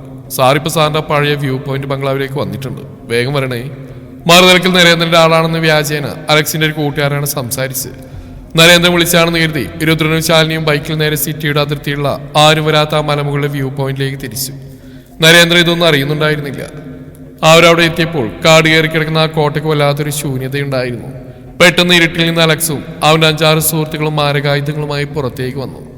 അലക്സ്, നിങ്ങൾ? ശാലിനി ഞെട്ടിപ്പോയി. അതേ മോളെ, നിന്റെ അച്ഛൻ ഞങ്ങളെ ചതിച്ചു. അതുകൊണ്ട് ഈ കളി ഞങ്ങൾ അവസാനിപ്പിക്കാൻ പോവാ. ശാലു, നീ മാറിക്ക്. രുദ്ര ഒരൊറ്റ കുതിപ്പായിരുന്നു. അവിടെ ഒരു മാരകമായ ഫൈറ്റ് തന്നെ നടന്നു. 5-6 പേർക്കെതിരെ രുദ്ര ഒറ്റക്ക് പോരാടി. അലക്സിന്റെ ആളുകളെ അവൻ തള്ളി സാധിച്ചെങ്കിലും പെട്ടെന്ന് ഒരുവൻ ശാലിനിയുടെ നേരെ കത്തി വീശി അടുത്തു. രുദ്ര! ആൾ പേടിച്ച് പുറകോട്ട് മാറി. അവിടെയായിരുന്നു ആ ദുരന്തം ഒളിച്ചിരുന്ന്. ആ വ്യൂ പോയിന്റിന്റെ കൈവരികളില്ലാത്ത അറ്റത്തായിരുന്നു അവൾ നിന്ന്. പിന്നോട്ട് മാറിയ ശാലിനിയുടെ കാലോടുന്ന് തെന്നി. ഒരു ദീർഘമായ നിലവിളിയോടെ അവൾ ആ ആഴമേറിയ കൊക്കയിലേക്ക് താഴേക്ക് പതിച്ചു. ശാലു! രുദ്രൻ കൈ നീട്ടി ഓടിയെത്തിയപ്പോഴേക്കും വൈകിപ്പോയിരുന്നു. ആ ഇരുണ്ട ആഴങ്ങളിലേക്ക് അവൾ മറഞ്ഞു. ശാലു! രുദ്രൻ തല തല്ലി കരഞ്ഞു. തക്ക സമയം നോക്കി അലക്സ് ഒരു വലിയ ഇരുമ്പൊടി എടുത്ത് രുദ്രന്റെ തലക്കുറയിൽ ആഞ്ഞടിച്ചു. രുദ്രൻ ചോരയൊലിപ്പിച്ച് നിരത്തി വീണു. അവൻ മരിച്ചെന്ന് ഉറപ്പുവരുത്തി അലക്സും സംഘവും ഒരു കൊലപാതകത്തെ ആത്മഹത്യയോ അപകടമാക്കി മാറ്റാൻ വേണ്ടി രുദ്രന്റെ ശരീരം ദൂരെയുള്ള റെയിൽവേ ട്രാക്കിലേക്ക് കൊണ്ടുപോയി ഇട്ടു. എന്നാൽ മകൾ വീട്ടിൽ തിരിച്ചെത്താത്തതുകൊണ്ട് ഭയന്ന് അന്വേഷിച്ചിറങ്ങിയ നരേന്ദ്രന്റെ ആളുകൾ ദൂരെയുള്ള റെയിൽവേ ട്രാക്കിൽ ചോരയിൽ കുളിച്ചിറങ്ങുന്ന രുദ്രനെയാണ് കണ്ടത്. ആറ് വേഗത്തിൽ അവനെ എടുത്ത് സിറ്റിയിലെ ഏറ്റവും വലിയ ഹോസ്പിറ്റലിലേക്ക് മാറ്റി. നരേന്ദ്രൻ വിവരമറിഞ്ഞ് ഹോസ്പിറ്റലിലേക്ക് ഓടിയെത്തി. രുദ്രന്റെ അമ്മയും അർജുനും അവിടെ ഉണ്ടായിരുന്നു. എന്റെ മോളെവിടെ? എവിടെ എന്റെ ശാലു? അച്ഛൻ നെഞ്ചുപൊട്ടി കരഞ്ഞു. അവർ ആ വ്യൂ പോയിന്റിൽ തിരച്ചിൽ നടത്തിയെങ്കിലും കൊക്കയിലേക്ക് വീണ സമയത്ത് ശാലിനി ഉണ്ടായിരുന്നില്ല. ആ ശരീരം പുഴയിലോ കാട്ടിലോ ഒലിച്ചു പോയിട്ടുണ്ടാവുമെന്ന് പോലീസ് കരുതി. നരേന്ദ്രൻ തകർന്നുപോയി. എങ്കിലും മകൾ തിരിച്ചു വരുമെന്ന പ്രതീക്ഷയിൽ തന്റെ മരുമകനായ രുദ്രൻ രക്ഷിക്കാൻ അയാൾ തന്റെ സർവ്വസമ്പത്ത് ഉപയോഗിച്ച് വലിയ ഡോക്ടർമാരെ കൊണ്ടുവന്നു. രുദ്രൻ മാസങ്ങളോളം കോമ സ്റ്റേജിലായിരുന്നു. നരേന്ദ്രൻ രുദ്രന്റെ അമ്മയും അവന് കാവലായി നിന്നു. 6 മാസങ്ങൾക്ക് ശേഷം രുദ്രൻ പതിയെ കണ്ണുകൾ തുറന്നു. വലിയൊരു ഹോസ്പിറ്റൽ മുറി, തലയിൽ വലിയ ബാൻഡേജ് ഉണ്ട്. ഓർമ്മകൾ തിരിച്ചു വന്നു. അവൻ അലറി വിളിച്ചു, ശാലു! അവന്റെ അരികിലേക്ക് നരേന്ദ്രന്റെ അമ്മയെ ഓടി വന്നു. രുദ്രൻ കരഞ്ഞുകൊണ്ട് എഴുന്നേൽക്കാൻ നോക്കി. അച്ഛാ, ശാലു അവളാ കൊക്കയിലേക്ക്. എനിക്കറിയാം മോനെ, എനിക്കറിയാം. നീ ശാന്തനാവ്. അവൾക്കൊന്നും സംഭവിച്ചിട്ടുണ്ടാവില്ല. നമ്മൾ അവളെ കണ്ടുപിടിക്കും. നരേന്ദ്രൻ അവനെ കെട്ടിപ്പിടിച്ച് കരഞ്ഞു. ആഴ്ചകൾ നീണ്ട ഫിസിയോതെറാപ്പിക്ക് ശേഷം രുദ്രൻ നടക്കാൻ പ്രാപ്തനായി. അവന്റെ കണ്ണുകളിൽ പഴയ രൗദ്രഭാവം തിരിച്ചു വന്നു. പക്ഷെ ഇത്തവണ അത് ശാലിനിയെ നഷ്ടപ്പെട്ടതിന്റെ വന്യമായ ഭാവമായിരുന്നു. അവളെ കണ്ടെത്താതെ അവന് സമാധാനമില്ലായിരുന്നു. അതേസമയം അയൽ സംസ്ഥാനമായ തമിഴ്നാട്ടിലെ ഒരു വലിയ ആശ്രമത്തിന്റെ മെഡിക്കൽ വാർഡിൽ ഒരു പെൺകുട്ടി കിടക്കുന്നുണ്ടായിരുന്നു. മറ്റാരുമല്ല, നമ്മുടെ ശാലിനി തന്നെ. അന്ന് കൊക്കയിലെ വെള്ളച്ചാട്ടത്തിലൂടെ താഴേക്ക് വഹിച്ച അവളെ ഒരു ആദിവാസി കൂട്ടമാണ് രക്ഷപ്പെടുത്തി ആ ആശ്രമത്തിൽ എത്തിച്ച്. അവൾ പതിയെ കണ്ണുകൾ തുറന്നു. പക്ഷെ അവളുടെ കണ്ണുകളിൽ പഴയ നിഷ്കളങ്കത മാത്രമായിരുന്നില്ല, ഒരുതരം ശൂന്യതയുണ്ടായിരുന്നു. കഠിനമായ ആ വീഴ്ചയിൽ അവളുടെ ഭൂതകാല ഓർമ്മകൾ പൂർണ്ണമായും നഷ്ടപ്പെട്ടിരുന്നു. സ്വന്തം പേര് പോലും അവൾക്ക് ഓർമ്മയില്ലായിരുന്നു. അവൾ ജനലിലൂടെ പുറത്തേക്ക് നോക്കിയിരിക്കുമ്പോൾ ആ വാർഡിലേക്ക് ഒരു ഡോക്ടർ കടന്നു വന്നു. തുളസി മോളെ, ഞാൻ നിന്റെ മരുന്നൊടിക്ക്. അവിടെയുള്ളവർ അവർക്കിട്ട പേരായിരുന്നു തുളസി. ഓർമ്മകളില്ലാത്ത തുളസിയായി അവൾ അവിടെ ജീവിക്കുകയാണ്. ഹോസ്പിറ്റലിൽ നിന്ന് ഡിസ്ചാർജായി പുറത്തിറങ്ങിയ രുദ്രൻ പഴയ രുദ്രനായിരുന്നില്ല. അവന്റെ മുഖത്തെ ചിരി പാടെ മാഞ്ഞിരുന്നു. താടി നീട്ടി കണ്ണുകളിൽ വല്ലാത്തൊരു ശൂന്യതയും പേറി അവൻ ശാലിനി വീണ കൊക്കയുടെ അരികിൽ മണിക്കൂറുകളും പോയി നിൽക്കുമായിരുന്നു. അർജുനും നരേന്ദ്രനും എത്ര ആശ്വസിപ്പിച്ചിട്ട് അവന്റെ മനസ്സ് ശാന്തമായില്ല. അവള് ജീവനോടെ ഉണ്ടച്ചോ. എന്റെ നെഞ്ചിരിപ്പ് നിലക്കാത്തടത്തോളം കാലം എന്റെ ശാലുവിനൊന്നും സംഭവിക്കില്ല. എന്റെ മനസ്സ് പറയുന്നു അവളിവിടെ എനിക്ക് വേണ്ടി കാത്തിരിപ്പുണ്ടെന്ന്. മരുമകന്റെ ഈ അവസ്ഥ കണ്ട് നരേന്ദ്രൻ തന്റെ ആളുകളെ വിട്ട് ഇന്ത്യയുടെ പല ഭാഗങ്ങളിലും തിരച്ചിൽ ഊർജിതമാക്കി. അതേസമയം അലക്സിനെയും അവന്റെ കൂട്ടുകാരെയും നിയമത്തിന് മുന്നിൽ കൊണ്ടുവന്ന് അവർക്കുള്ള ശിക്ഷയെ ഉറപ്പാക്കി. പക്ഷേ രുദ്രന് വേണ്ട പ്രതികാരമായിരുന്നില്ല, അവന്റെ പ്രാണനെയായിരുന്നു. 3 മാസങ്ങൾക്ക് ശേഷം തമിഴ്നാട്ടിലെ തെങ്കാശിക്കടുത്തുള്ള ഒരു വലിയ ശിവക്ഷേത്രവും അതിനോട് ചേർന്നുള്ള ആശ്രമവും. പ്രഭാത വന്ദനത്തിന് ശേഷം ആശ്രമത്തിലെ കുട്ടികൾക്ക് ഭക്ഷണം വിളമ്പിയായിരുന്നു ശാലിനി. ഇപ്പോൾ അവൾ അവിടുത്തുകാരി തുളസിയാണ്. ഭൂതകാലത്തെക്കുറിച്ചോ താൻ ആരാണെന്ന് അവൾക്ക് ഒരിറ്റു ഓർമ്മ പോലുമില്ല. എങ്കിലും അവളുടെ മനസ്സിലെപ്പോഴും ഒരു കറുത്ത ബൈക്കിന്റെ ശബ്ദവും തീക്ഷ്ണമായ കണ്ണുകളുടെ ഒരു ചെറുപ്പക്കാരന്റെ മുഖവും അവ്യക്തമായൊരു സ്വപ്നം പോലെ വന്നു പോകുമായിരുന്നു. അത് ഓർക്കാൻ ശ്രമിക്കുമ്പോഴേക്ക് അവളുടെ തലവല്ലാതെ വേദനിക്കുമായിരുന്നു. തുളസി, ഇന്ന് ആശ്രമത്തിലേക്ക് സിറ്റിയിൽ നിന്നുള്ള വലിയ ബിസിനസ്സുകാരും വരുന്നുണ്ട്. വയോധികർക്കുള്ള മെഡിക്കൽ ക്യാമ്പ് ഉദ്ഘാടനം ചെയ്യാനാ. നീ അവിടെ കുറച്ച് സഹായിക്കണം. ആശ്രമത്തിലെ പ്രധാന സ്വാമി എന്നവളോട് പറഞ്ഞു. ശരി സ്വാമി. ആൾ പതിയെ തലയാട്ടി. അതേസമയം ആശ്രമത്തിലെ വലിയ ഗേറ്റ് കടന്ന് നരേന്ദ്രന്റെ പുതിയ ആഡംബര കാർ വന്ന് നിന്നു. ഡ്രൈവിംഗ് സീറ്റിൽ നിന്നിറങ്ങിയത് മറ്റാരുമില്ല, നമ്മുടെ രുദ്രനായിരുന്നു. നരേന്ദ്രന് സുഖമില്ലാതിരുന്നുകൊണ്ട് അയാളുടെ നിർബന്ധപ്രകാരമാണ് ആശ്രമത്തിലെ ഈ ചടങ്ങിൽ പങ്കെടുക്കാൻ രുദ്രൻ എത്തിയത്.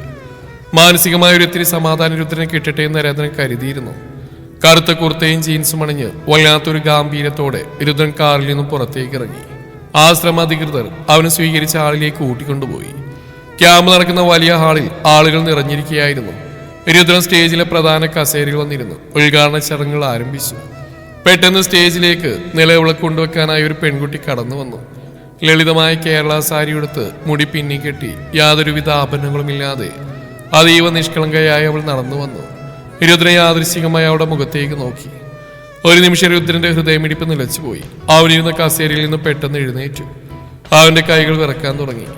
മാസങ്ങളായി താൻ ഉറക്കമില്ലാതിരിഞ്ഞ തന്റെ പ്രാണൻ, തന്റെ ശാലു ഇതാ തന്റെ തൊട്ട് മുമ്പിൽ നിൽക്കുന്നു.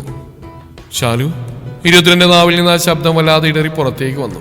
വിളക്ക് വെച്ച ശേഷം തിരിഞ്ഞടക്കാൻ തുടങ്ങിയ ശാലിനി ആ ശബ്ദം കേട്ടൊരു നിമിഷം തരിച്ചു നിന്നു. ആ ശബ്ദം അവളുടെ ഉള്ളിൽ എന്തോ ഒരു വലിയ ചലനമുണ്ടാക്കി. അവൾ പതിയെ തിരിഞ്ഞ് സ്റ്റേജിലിരിക്കുന്ന രുദ്രനെ നോക്കി. രുദ്രൻ സ്റ്റേജിൽ നിന്ന് താഴേക്ക് ചാടി അവളുടെ അടുത്തേക്ക് ഓടിയെത്തി. അവൻ അവളുടെ ഇരുകൈകളിൽ മുറുക്കെ പിടിച്ചു. അവന്റെ കണ്ണുകളിൽ നിന്ന് കണ്ണുനീര് ഒലിച്ചിറങ്ങി. ശാലു മോളെ, എനിക്കറിയായിരുന്നടാ നിനക്കൊന്നും പറ്റില്ലെന്ന്. എനിക്കറിയായിരുന്നു. രുദ്രൻ അവളെ നെഞ്ചോട് ചേർക്കാൻ ആഞ്ഞു. പക്ഷേ ശാലിനി ഭയത്തോടെ ഒരടി പിന്നോട്ട് മാറി അവന്റെ കൈകൾ തട്ടിമാറ്റി. അവളുടെ കണ്ണുകളിൽ അപരിചിതത്വം മാത്രമായിരുന്നു. ആരാ നിങ്ങള്? എന്നെ എന്തിനാ ശാലു എന്ന് വിളിക്കുന്നത്? എന്റെ പേര് തുളസിന്നാ. എനിക്ക് നിങ്ങൾ അറിയില്ല. അവൾ ഭയത്തോടെ ചുറ്റും നോക്കി. രുദ്രനൊരു ഇടിത്തിയേറ്റ പോലെ അവിടെ തന്നെ നിശ്ചലനായി നിന്നുപോയി. തന്റെ പെണ്ണിനെ തന്നെ ഓർമ്മയില്ലെന്ന സത്യം അവന് താങ്ങാൻ കഴിയുന്നതിലും അപ്പുറമായിരുന്നു. എനിക്ക് നിങ്ങൾ അറിയില്ല, പ്ലീസ് എന്നെ വിട്. ശാലിനി ഭയത്തോടെ പിന്നോട്ട് മാറിയപ്പോൾ ആശ്രമത്തിലെ സ്വാമിമാരും അധികൃതരും അവർക്കിടയിലേക്ക് വന്നു. എന്താ സാർ ഇത്? അവര് ഞങ്ങളുടെ തുളസിയാണ്. കുറച്ച് മാസങ്ങൾക്ക് മുമ്പ് കാട്ടിലെ പുഴയിൽ നിന്ന് ജീവനോടെ കിട്ടിയതാവളെ. അവൾക്ക് പഴയ കാര്യങ്ങളൊന്നും ഓർമ്മയില്ല. ദയവായി അവളെ ശല്യം ചെയ്യരുത്, സ്വാമി പറഞ്ഞു. രുദ്രൻ കണ്ണീരൊഴിക്കൊണ്ട് ശാലിനിയെ തന്നെ നോക്കി. അവൾ പേടിയോടെ മറ്റുള്ളവരുടെ പുറകിലൊളിച്ച് നിൽക്കുകയാണ്. രുദ്രൻ പതിയെ കൈകൾ താഴ്ത്തി സ്വയം നിയന്ത്രിച്ചുകൊണ്ട് പറഞ്ഞു. സ്വാമി, ഇവൾ നിങ്ങളുടെ തുളസിയായിരിക്കാം, പക്ഷെ ഇവളെന്റെ ഭാര്യയാണ്. നരേന്ദ്ര സാറിന്റെ ഒരേ ഒരു മകള് ശാലിനി ഇവൾക്ക് വേണ്ടിയാ ഞാൻ ഇത്രയും കാലം ജീവനോടെ ഇരുന്ന് തന്നെ. രുദ്രോടൻ തന്നെ നരേന്ദ്രനെ ഫോണിൽ വിളിച്ച് വിവരം അറിയിച്ചു. മകൾ ജീവനോടെയുണ്ടെന്ന വാർത്ത കേട്ടതും നരേന്ദ്രൻ അടുത്ത മണിക്കൂറിൽ തന്നെ ആശ്രമത്തിലേക്ക് പാഞ്ഞെത്തി. തന്റെ അച്ഛനെ കണ്ടിട്ടും ശാലിനിയുടെ മുഖത്ത് യാതൊരു ഭാവവ്യത്യാസവും ഉണ്ടായില്ല. നരേന്ദ്രൻ അവളെ കെട്ടിപ്പിടിച്ച് കരഞ്ഞപ്പോഴും അവൾ ഒരു പാവക്കുട്ടിയെ പോലെ നിന്നു. ഡോക്ടർ വന്ന് പരിശോധിച്ച ശേഷം പറഞ്ഞു, കടുത്ത മാനസികാഘാതം കൊണ്ടാണ് ഓർമ്മ നഷ്ടപ്പെട്ടത്. നിർബന്ധിച്ച് ഓർമ്മിപ്പിക്കാൻ നോക്കിയാൽ അത് തലച്ചോറിനെ ബാധിക്കും. അവൾ പഴയ അന്തരീക്ഷത്തിൽ തിരിച്ചുപോയാൽ ഓർമ്മകൾ പതിയെ വരാൻ സാധ്യതയുണ്ട്. ആശ്രമ അധികൃതരുടെ അനുവാദത്തോടെ ശാലിനി അവർ തിരികെ നാട്ടിലേക്ക് കൊണ്ടുവന്നു. പക്ഷേ രുദ്രൻ അവളെ നരേന്ദ്രന്റെ ആഡംബര ബംഗ്ലാവിലേക്കല്ല കൊണ്ടുപോയത്. മറിച്ച് അവരൊന്നിച്ച് ജീവിച്ച ആ പഴയ കൊച്ചു വീട്ടിലേക്കായിരുന്നു. അവളുടെ ഓർമ്മകൾ തിരികെ കൊണ്ടുവരാൻ ആ അന്തരീക്ഷത്തിന് മാത്രമേ കഴിയൂ എന്ന് രുദ്രന് ഉറപ്പായിരുന്നു. വീട്ടിലെത്തിയ ശാലിനി വല്ലാത്തൊരു അമ്പരപ്പോടെയാണ് ചുറ്റും നോക്കിയത്. രുദ്രന്റെ അമ്മ കണ്ണീരോടെ അവളെ വിളക്ക് വെച്ച് സ്വീകരിച്ചു. ദിവസങ്ങൾ കടന്നുപോയി. ശാലിനി ആ വീട്ടിൽ ഒരു അതിഥിയെ പോലെയാണ് കഴിഞ്ഞത്. രുദ്രൻ അവളോട് അമിതമായി സംസാരിക്കാനോ ഒന്നിന് നിർബന്ധിക്കാനോ പോയില്ല. പക്ഷെ അവൾ അറിയാതെ അവളുടെ ഓരോ ആവശ്യങ്ങളും അവൻ സാധിച്ചു കൊടുക്കും. ഒരു ദിവസം വൈകുന്നേരം പുറത്ത് നല്ല കട്ടിപ്പുകയുള്ള കോടമഞ്ഞും ചെറിയൊരു ചാറ്റൽ മഴയുമുണ്ടായിരുന്നു. പണ്ട് അവരൊന്നിച്ച് മഴ ആസ്വദിച്ച അതേ സുന്ദരമായ അന്തരീക്ഷം. ശാലിനി വരാന്തയിലെ ജനലരികിൽ നിന്ന് പുറത്തെ മഴയിലേക്ക് കൈനീട്ടി വെള്ളത്തുള്ളികൾ പിടിക്കുകയായിരുന്നു. രുദ്രൻ പതിയെ കയ്യിൽ 2 ഗ്ലാസ് ചൂട് ചായയുമായി അങ്ങോട്ട് നടന്നു വന്നു. അവൻ ചായ ഗ്ലാസ് അവൾക്ക് നേരെ നീട്ടി. ദാ പിടിക്ക്. പണ്ട് നിനക്ക് ഇതുപോലെ മഴയത്ത് ചൂട് സുലൈമാനി ഓംലെറ്റ് ഉണ്ടാക്കി തന്ന ഒരു റൗഡി ഉണ്ടായിരുന്നു, ഓർമ്മയുണ്ടോ? ശാലിനി ആ ചായ വാങ്ങി അവൾ രുദ്രന്റെ കണ്ണുകളിലേക്ക് നോക്കി. ആ കണ്ണുകളിലെ തീക്ഷ്ണതയും പ്രണയവും അവളുടെ ഉള്ളിൽ എവിടെയോ ഒരു കനൽ കോരിയിടുന്ന പോലെ അവൾക്ക് തോന്നി. പെട്ടെന്ന് അവൾ തലവല്ലാ പുകയാൻ തുടങ്ങി. പഴയ ബൈക്കിന്റെ ശബ്ദവും അടുക്കളയിലെ ആ ചിരികളും അവളുടെ മനസ്സിലേക്ക് മങ്ങലോടെ ഇരച്ചു കയറി. അവൾ തലക്ക് കൈവച്ച് താഴേക്ക് ഇരുന്നു പോയി. കയ്യിലെ ചായ ഗ്ലാസ് തറയിൽ വീണ് തകർന്നു. ചാരു! രുദ്രൻ പരിഭ്രാന്തിയോടെ ചായ ദൂരേക്ക് എറിഞ്ഞ് അവളെ താങ്ങി പിടിച്ചു. എന്തൊക്കെയാടാ? ഒന്നുമില്ല, നീ ഒന്നും ഓർക്കാൻ ശ്രമിക്കണ്ട പ്ലീസ്. ആരോളെ നെഞ്ചോട് ചേർത്ത് പിടിച്ചു. ആ ചൂടുള്ള നെഞ്ചിലേക്ക് വീണപ്പോൾ ശാലിനിയുടെ ഹൃദയമിടിപ്പ് കൂടി. മാസങ്ങൾക്ക് മുമ്പ് ഇതേ നെഞ്ചിൽ കിടന്നാണ് താൻ കരഞ്ഞെന്ന് അവളുടെ ഉപബോധ മനസ്സ് വിളിച്ച് പറയുന്നുണ്ടായിരുന്നു. അവൾ പതിയെ തലയുയർത്തി രുദ്രനെ നോക്കി. അവളുടെ കണ്ണുകളിൽ ഇപ്പോൾ ആ പഴയ അപരിചിതത്വം കുറഞ്ഞിട്ടുണ്ടായിരുന്നു. എനിക്ക് നിങ്ങളെ കാണുമ്പോൾ എന്തോ സങ്കടം വരുന്നു. നമ്മൾ പണ്ട്, അവൾ ഇടറിയ ശബ്ദത്തിൽ പറഞ്ഞു. രുദ്രൻ അവളുടെ ചുണ്ടിൽ വിരൽ വെച്ചു. ഏയ്, ഒന്നും പറയണ്ട ശാലു. നിനക്കെന്നെ ഓർമ്മ വന്നില്ലെങ്കിലും എനിക്ക് കുഴപ്പമില്ല. പക്ഷെ ഇനിയുള്ള കാലം ഞാൻ നിന്റെ നിഴലായി കൂടെ ഉണ്ടാവും. ആരവളുടെ നെറ്റിയിൽ പതിയെ ചുംബിച്ചു. ശാലിനി മറുത്തൊന്നും പറയാതെ അവന്റെ കൈകളിൽ മുറുക്കെ പിടിച്ചു. ഓർമ്മകൾ പൂർണ്ണമായി വന്നില്ലെങ്കിലും അവളുടെ ഹൃദയം രുദ്രനെ തിരിച്ചറിഞ്ഞു തുടങ്ങിയിരുന്നു. രുദ്രന്റെ സ്നേഹവും പരിചരണവും ശാലിനിയിൽ വലിയ മാറ്റങ്ങൾ വരുത്തി തുടങ്ങിയിരുന്നു. അവൾക്ക് പഴയ കാര്യങ്ങൾ പൂർണ്ണമായി ഓർത്തെടുക്കാൻ കഴിഞ്ഞില്ലെങ്കിലും ആ വീട്ടിലെ ഓരോ കോണും അവൾക്ക് പരിചിതമായി തോന്നി. രുദ്രന്റെ അമ്മയോടും അർജുനോടും അവൾ പെട്ടെന്ന് തന്നെ അടുത്തു. എന്തിനേക്കാളും ഉപരി രുദ്രന്റെ സാന്നിധ്യം അവളിൽ വല്ലാത്തൊരു സുരക്ഷിതത്വം നിറച്ചു. ഒരു ശനിയാഴ്ച രാവിലെ രുദ്രൻ കോളേജിലെ ചില ആവശ്യങ്ങൾക്കായി പുറത്തേക്ക് പോയിരിക്കുകയാണ്. ശാലിനി അടുക്കളയിൽ രുദ്രന്റെ അമ്മയെ സഹായിക്കുകയായിരുന്നു. മോളെ ശാലു, ദേ ആ മേശപ്പുറത്തിരിക്കുന്ന പാത്രത്തിന് അല്പം മൈദപ്പൊടി എടുത്ത് തരുമോ? അമ്മ ചോദിച്ചു. ആ, ഇപ്പൊ കൊണ്ടുവരാമേ. ശാലിനി മേശക്കടുത്തേക്ക് നടന്നു. അവൾ ആ പാത്രം തുറന്ന് കൈകൾ കൊണ്ട് മൈദപ്പൊടി എടുത്ത നിമിഷം അവളുടെ വിരലുകളിലേക്ക് ആ പൊടിയുടെ തണുപ്പോടർന്നു. അവളുടെ ഉള്ളിൽ മിന്നൽ പോലെ ആ ദൃശ്യം തെളിഞ്ഞു. ആ ചെറിയ അടുക്കളയിൽ വെച്ച് തന്റെ മൂക്കിൻ തുമ്പിൽ മൈദപ്പൊടി തേച്ച് തന്ന കള്ളച്ചിരിയോടെ നോക്കിയ രുദ്രന്റെ മുഖം അവളുടെ മനസ്സിലേക്ക് ഇരച്ചു കയറി. ഇപ്പൊ കാണാൻ നല്ല രസമുണ്ട്, എന്റെ സ്വന്തം കുറുമ്പി പശു. രുദ്രന്റെ ആ പഴയ ശബ്ദം അവളുടെ കാതുകളിൽ മുഴങ്ങി. ശാലിനിയുടെ കയ്യിൽ നിന്ന് മൈദപ്പൊടിയുടെ പാത്രം തറയിലേക്ക് വീണു. അവളുടെ ശ്വാസം വേഗത്തിലായി.